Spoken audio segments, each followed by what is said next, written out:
So first of all, we have here the Ten of Swords and the Seven of Pentacles. And let me talk about these two cards in tandem because I feel like for many of you, you're going through this very reflective, introspective mode, and you're trying to, you're looking at events from the past. You're looking at everything that you have done. Okay, he's got a broom in his hand, little red broom right there, and it's like cleanup. Okay, major cleanup, major repairs, major like overhaul. Okay, like I feel like it's cleanup, cleaning up the pieces of your life, cleaning up a situation that has gone astray, cleaning up a situation that has gone awry, cleaning up after a potentially like an aftermath of some event that was not completely desirable. Okay, cleanup is messy. Cleanup is no one wants to do it, honestly. And so I feel like there's a situation here where something needed to be cleaned up. And you've gone through that process of cleaning up, and you're sitting still, contemplating and trying to figure out, what was that all about? What could I learn from it? Why did it happen? Why did these events happen the way in which they did? And, how do I ensure that it doesn't happen again in the future? I feel like there might have been a falling out, okay, between you and another person. I have here the Ten of Swords. And the Ten of Swords is sort of like being very hurt by the actions and the words and that somebody, it's like somebody saying something or doing something to you that is very, very hurtful. Okay. And with the Ten of Swords, it's like, whoever that's launching the swords, they had 10 tries and they hit the target every single time. So it feels like it's very personal. It feels like very directed. And it feels like, I feel like somebody really hurt you. Somebody might have said things that really triggered you. Somebody might have aimed for your weak spot. Somebody might have, kind of like hit below the belt or targeted you in a way where it was very directed. It was very purposeful. And it was done in a way that was like, there's no coming back from it. There's no way to say, oh, I'm sorry, and make the situation go away. There's no reviving the situation. There's nothing that anyone can do now to make all the pieces come back together. And so I feel like there was a situation in your life that has, ended, and it ended in a pretty crappy way. And so you're looking at the aftermath. You're looking at, why did this person do what they did? Why did they behave in such a manner? What did I do to deserve this? And are they aware of how much they've hurt me? Are they aware of, how sensitive I am? Because Cancers, you guys are very deeply sensitive. And that is why you don't go out of your way to hurt anybody. Because you understand that, words can cut and words can't be rescinded. They can't be taken back. And so I feel like you're contemplating and trying to understand the situation. Why did they say such hurtful things? Why did they do what they did?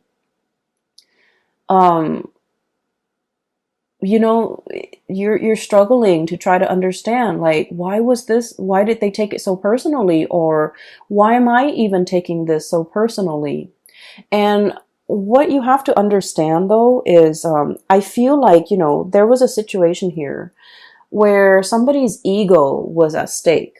Okay. Somebody's like, somebody either felt very, ignored. Somebody either felt very undermine, kind of like that man, it's like, I'm here, I'm trying to make you an offer, and you're not even listening to me, you're turning away, and things like that. And I feel like you were dealing with somebody, and whatever you told them, they couldn't take no for an answer.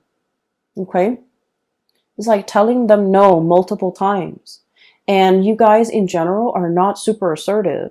But when you say no, and then they refuse to acknowledge your no, or they refuse to accept it, I feel then, you start to ignore it.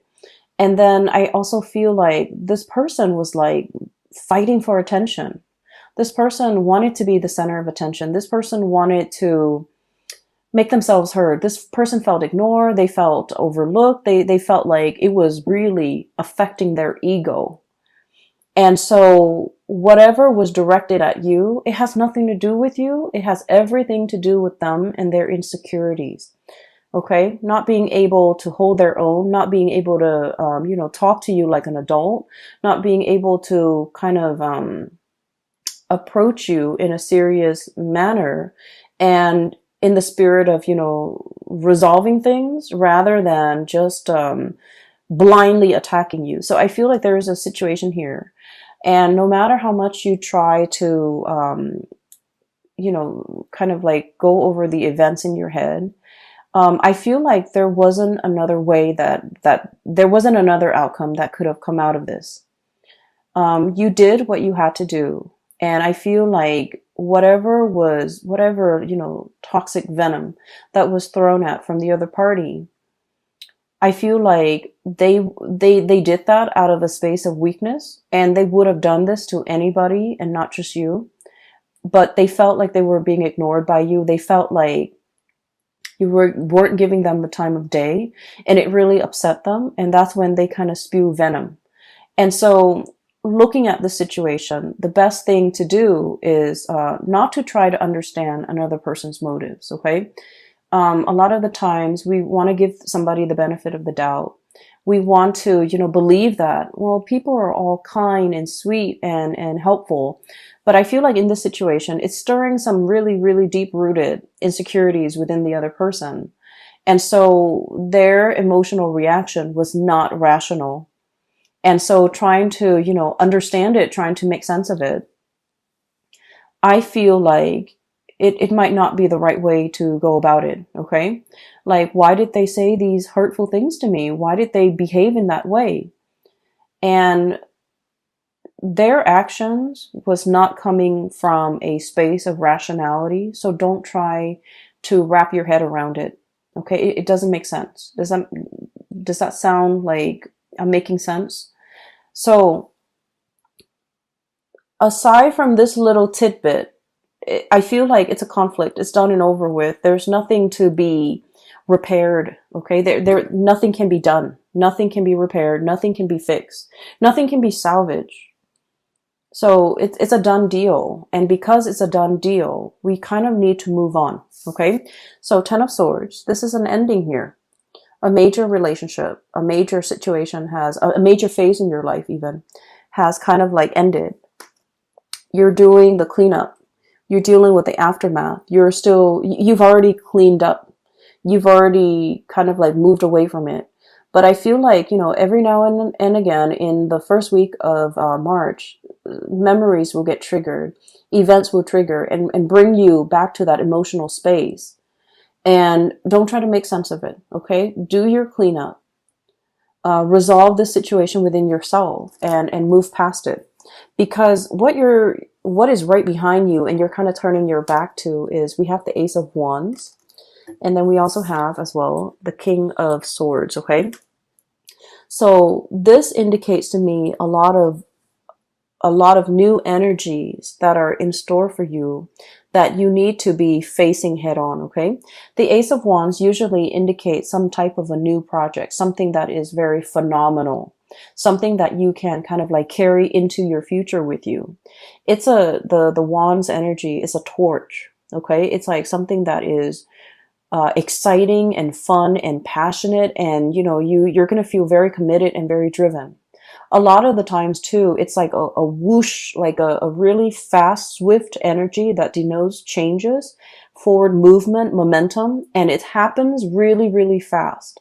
So while you're mulling over the situation, if you're too caught up in the past, this opportunity might slip you by. So you need to be very quick on the uptake, and you need to be physically looking at it, reacting to it, and grabbing it right when it comes in. Because like I said, this is very fast, and it's in an element that is counter to yours. It's a fire energy. You're a water sign. And so you need to be very decisive. Okay. And the King of Swords, this is a message here about, being very, very discerning and being very decisive. Let's be honest, Cancers, I feel like decisiveness is not really your strong suit. Okay. And the best way that I can explain this, and I don't know if you might relate to this, but what I feel is like with the Cancerian people, you know how if you look at the night sky, right? Every night, the moon, it changes its shape, okay? So it's like it grows bigger and bigger from a crescent moon into a full moon, and then it waxes, right? It reverts back to a crescent shape, and then it disappears. And so the phases of the moon changes, the shape of the moon changes from one night to the next. And I feel like with Cancerian people, you know, you're ruled by the moon. That's your ruling planet. And it can be a little bit frustrating to really figure out what you want, to really be 100% sure about what you want. Believe it or not, other signs don't have the same problem. They're very decisive. They know with every fiber in their being what they want to do, what they want to say yes to, what they want to accept. But I feel like for you guys, figuring out that 100% certainty has been like an uphill battle. And I feel like even when you really want something, you're never 100% sure. And I feel like from one day to the next, you know, your feelings, your emotions, your sense of decisiveness, it fluctuates. And so there might have been like a lot of opportunities where you're kind of like mulling things over, and then before you know it, the opportunity slips you by. And there might have been times when you're just kind of like thinking about all the missed opportunities, all the things that slip you by while you were waiting to make a decision. And so the message here is life is accelerating. It's not going to stop. And life is not going to put itself on hold on account of any human being, on account of a mortal. Life happens. We need to roll with the punches. And so taking the time to mull things over is definitely, you know, something that everyone should do. However, I feel like there has been missed opportunities, multiple missed opportunities. While life was throwing you curveballs, while you were distracted with other things, I felt like the more important things really slipped away. And so for the month of March, we are reminded here with the King of Swords, this is the energy about being decisive. This is sort of like looking at the past and just realizing, you know what, that doesn't serve me any purpose, wallowing in self-pity. I'm going to cut that off. And using that sword of truth here and slicing that out. And then looking towards the future, here's a good opportunity for me that will make me tremendously happy. Queen of Cups, look how ecstatic she is. This is kind of like finding that space of perfect equilibrium where you're feeling very emotionally hopeful and happy and satiated, and you have all your needs met. So I feel like there's something coming through that has a lot of potential that will make you really, really happy. And this is where your energy, your frame of mind should be focused.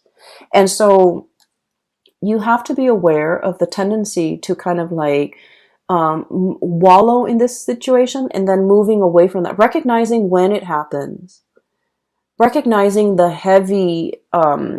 heaviness associated with it. So that whenever that heaviness creeps in and you start to feel it in your being, right? You want to shake it off and move yourself here. Okay. So this is all about knowing ourselves really well, knowing how we feel, knowing what's not good for us, knowing what we need to move away from, and knowing what we need to kind of like embrace and focus on and, you know, focus our energy and our resources on, because there's a lot of room for growth. Okay. So the Empress is all about that, being really, in charge and secure within yourself. The Empress is about abundance. It's about creation. And it's also about like, it's somebody who's very nurturing, very caring. And whenever I think of a Cancerian person, I think of the Empress, because the Cancerian person, they will invite, you know, guests to their home. They will feed their guests. They will make sure everyone is comfortable, everyone's happy, everyone is thoroughly fed. And it's like being very gracious, being a really good hostess, but really caring about another person's well-being, really caring that the person has enough to eat, really caring that the person is, you know, not suffering from the cold and the heat or the chills of the elements,